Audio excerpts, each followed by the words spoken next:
Welcome. I'm Charlie Murphy. I'm here with Gerald and Ayako Rooney, who are the founders of the Whitfield-Manjiro House here in Fairhaven, Massachusetts. And I'm going to learn more about their cultural experience and the Japanese culture, and also ask them some questions that'll be very pertinent to know about the Japanese culture here in America and why Fairhaven and what the influence of Fairhaven has to the Rooneys and their cultural impact from Japan. So I guess my first question is how important is membership in the Japanese cultural group that you are a part of? Well, I think it enhances the idea that people can get together and exchange the cultural and all the different cultural aspects of life. Here at the museum, we try to introduce people to what Manjiro might be like in his home before he ever came here, so that luckily with Ayako as our cultural advisor, we can give people an authentic indication of what life is like in Japan. And also, luckily, I've been able to travel to Japan several times, and I was able to pick up a lot of the Japanese culture, which I ended up loving, which is very nice because I ended up marrying Ayako, and so it gives me a permanent connection to that. So I think the idea of us intermingling with people here, and we ask folks to come here because a lot of Japanese people will come to our festivals and so forth from the area. Some of them are permanent residents and others are visiting here from Japan. So we always encourage people to mix with the visitors from Japan so there can be a great cultural exchange. So who is John Manjiro? Well, Manjiro was a 14-year-old boy back in 1841, and his dad had died when he was 9 years old. He had an older brother who was very sickly, two older sisters, a younger sister, and his mother, Shiho, was very fine. She was in good condition, but he ended up being the man of the family at 14 years old. So he had to go out and look for jobs and money and so forth. And at one point in time, he decided to go fishing with four other fellows. And coincidentally, they didn't go from his local harbor, which is Nakanohama. He went over to a place called Tosa City, about 100 miles away. And from the harbor there, they went out to look for a fish. Coincidentally, the harbor was named Usa. And if we spell Usa with our Roman G letters, it's USA. So another omen there, I think, involved. They went out to fish, got caught in a big storm. They crashed on an island about 800 miles south of Tokyo. And they were there for almost 6 months until finally the John Howland whaling ship from New Bedford, that was skippered by Captain William Whitfield, came ashore to look for provisions because Japan was a closed country, found 5 poor distressed people almost dead, took them aboard, and ended up taking them to Hawaii. And on the way to Hawaii, Manjiro and the captain became very good friends. And Manjiro had never been to school in Japan, but he was very astute, very curious. And the captain said, wow, what a shame he hasn't gone to school. And he invited him to come to school here in the USA. So the other 4 stayed in Hawaii. Manjiro stayed on the ship. And on May 6th in 1843, they showed up at New Bedford Pier. And they reported to the ship owners that day. And the next day came to 11 Cherry Street, where the captain's house is. And Manjiro at that time became the first Japanese to reside in the USA. So that's what we celebrate. And over all these years, in 1987, when the current emperor came to visit here, just a couple months later, a group from this area went to Manjiro's hometown, signed a sister city agreement between Fairhaven and New Bedford and Tosa Shimizu, and they became a sister city, which has gone on now for 31 years. And that's the interchange we have with students, and we had baseball team exchange and artists, all kinds of the patchwork quilters going back and forth, and our community leaders. So it's been a fantastic exchange for all of 31 years now.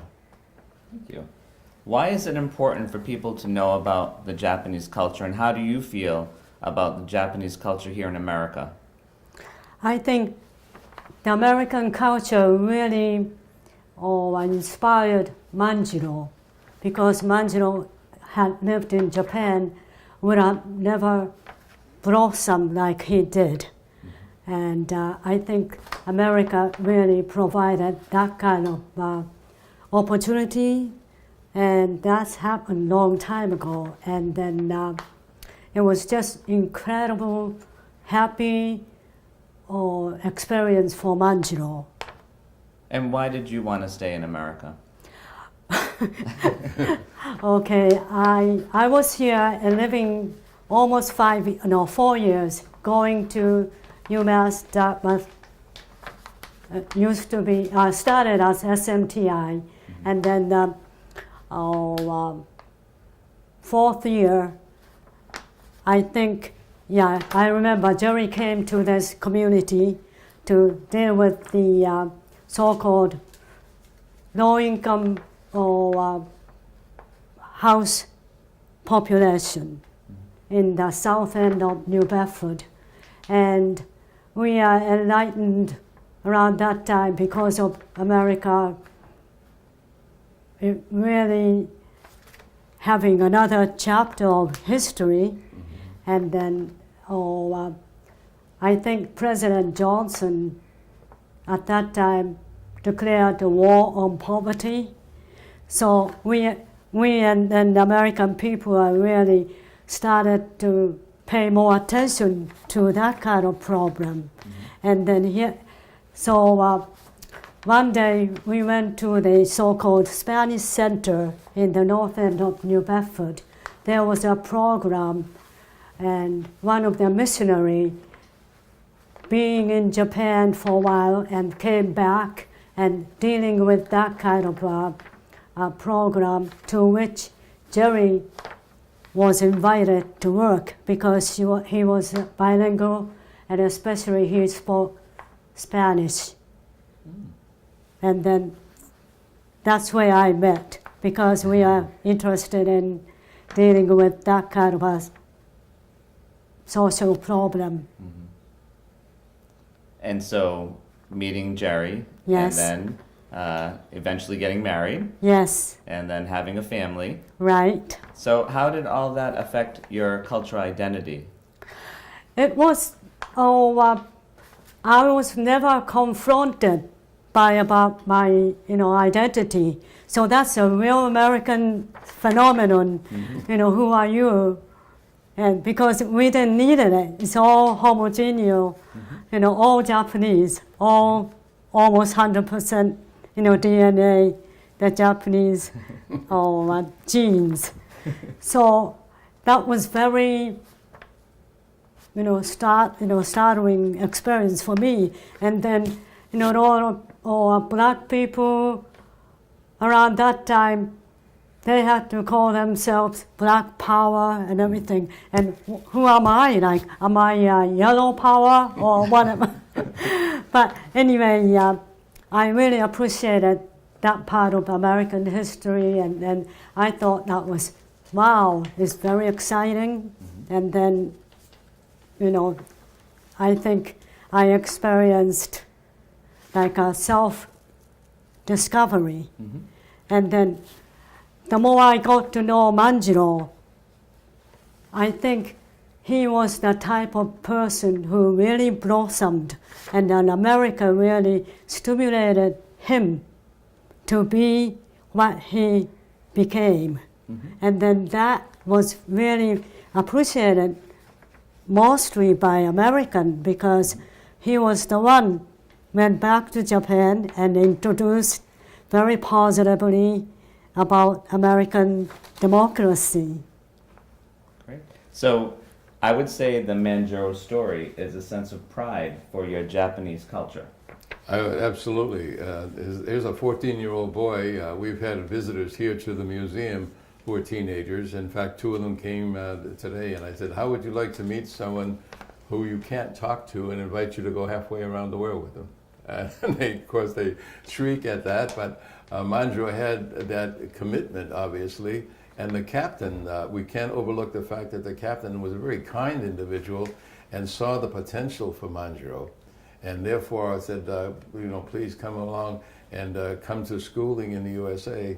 And because of that, and because of the several kinds of schooling Manjiro got here, he helped considerably to update the country of Japan in terms of its world position, having to do with navigation and a whole number of other things like that. So he played a huge role in the advance of Japan after the closed door policy that they had. Great. Do you find any negatives being involved in the Japanese American culture? I didn't really personally experience the, very negative thing, but I was a little bit annoyed when I came here first, which was almost 50 years ago, that they didn't know the difference between Chinese and Japanese, and Japanese geography in Japan. A lot of American people thought we are part of China and it's connected, not separated by the sea, and then, but that was just my personal kind of a little bit annoyed, but no. But I think me being here, I think people got to, see me as just a human being, and then I know I don't look like Americans, and then I just couldn't believe the variety of looks in America, but I thought, I kind of contributed to the young people that I'm not scary, foreigners, but I always had very, very welcomed, and a lot of people were very curious about me, and then asked those questions. And then, American people are very, even when I went to school here, they always said, we are a very great country. And I couldn't believe that kind of pride that the American people had, because we never, thought about, ourselves in Japan. We are the great country or anything, So, where you're a Japanese American and you're an American Japanese, how did your culture affect when you're in Japan? You've been there several times. Yeah, well, the thing is, I'm the product of two Scottish parents, both immigrants to the USA, and luckily I had an opportunity after serving 5 years in the Strategic Air Command of taking a tour around the world for what I thought was going to be 8 months, ended up to be 3.5 years. However, and in that process, it made me acquire, I think, a kind of an overall feeling of, somewhat intimacy with the different cultures I was going through. And that's why I tried to learn the languages so that I could really get to the common people. And when I got to Japan, which was the last of 31 countries, I had started to learn some Japanese on the ships when I worked on the way there. And it was amazing because even though I was alone throughout the entire trip, and people were very kind to me throughout the world, Japanese people were just overboard. I looked at my diary later on when I had an opportunity to do so, and I found out that of the 5.5 months, which equated to 162 days in Japan, I spent 141 of those days in private homes of new friends. Wow. So, did I love Japan? Amen. And that was long before I met Ayako, because I came back here and we met in New Bedford. Well, your love story was meant to be. Oh, it's meant to be. Oh, yeah. thank you. And, yeah. So, as a newcomer to the Japanese culture, I do understand that you're going to have a festival coming up, Cherry Blossom Festival. What am I going to learn about the Japanese culture by going to this festival? Well, we're going to try to teach you a whole number of things. We're going to have people there that are going to teach you origami, which is the paper folding. Okay. If you would like your name written in Japanese characters, that'll be done for you. Also, ikebana, which is the flower arrangement. We'll have some people doing that. We also have martial arts, many of which come from Japan, obviously. And one of the great attractions that we have is taiko drumming, which is the Japanese style of drumming. We'll have the Shindaiko group that's been here before. We get rave reviews because they've been with us also with our regular festival in October. So when you come here, and we'll also encourage you, if you'd like to try, a bento lunchbox, which is Japanese lunch, very commonly made by mothers for the children to take to school, and it's in a separated little container.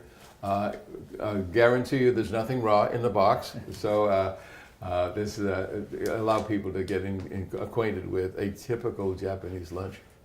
So what do you think about the bento box? Is it worth getting a bento box and experiencing that? Yes, indeed, because some people said to me, "Oh, I don't go for raw things, raw fishes." I said, "Don't worry, it's all cooked and then inspected by the Board of Health." Right. And a lot of people are very positive. They like them at all. I mean, they liked it very much. And it also comes, by the way, with drinks and a cherry cheesecake, which is made specially for the day as well. That's great. Yeah. So, as someone who doesn't know anything about the Japanese culture, what would you want people to know, and what would you want them to learn about the Japanese culture? That's very good question. I think Japanese they love the nature, and then even men, we just love the flowers, and then that's not considered very feminine or anything. It's I don't know. They just accept the nature, and then cherry blossom was very fitting to the Japanese kimochi, the feeling, especially by sunrise, because it's so decisive, just opens. And then it lasts only the most 3 weeks, 2 weeks. And then during which the Japanese, go under the tree and then, spread the blanket like and drink sake and everything.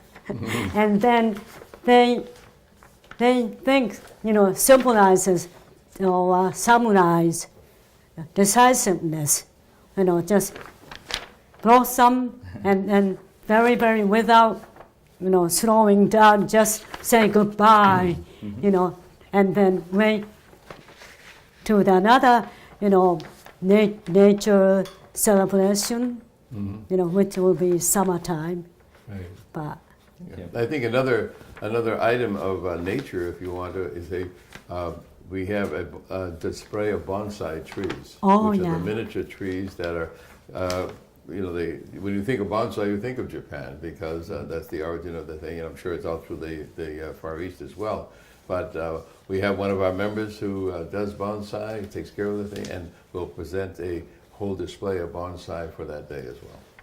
So, would you say this Whitfield-Manjiro Museum is only important to people from Fairhaven, Massachusetts? Oh, I would say not, because we opened in 2009. We've had over 7,000 visitors from almost every continent. We've had them from Australia, Europe, of course, South America, etc. So, no, our sign-in book shows over 7,000 signatures. About 70% of them are Japanese, some living in the USA and others, many visiting from Japan. Excellent.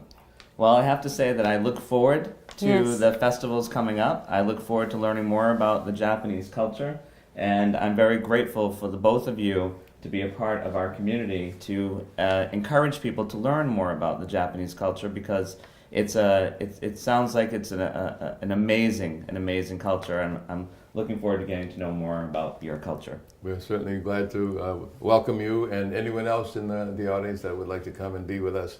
We'll spend 5 hours together and you'll go home slightly different. Excellent. Thank you so much. Thank you both so much. Thank you. my pleasure.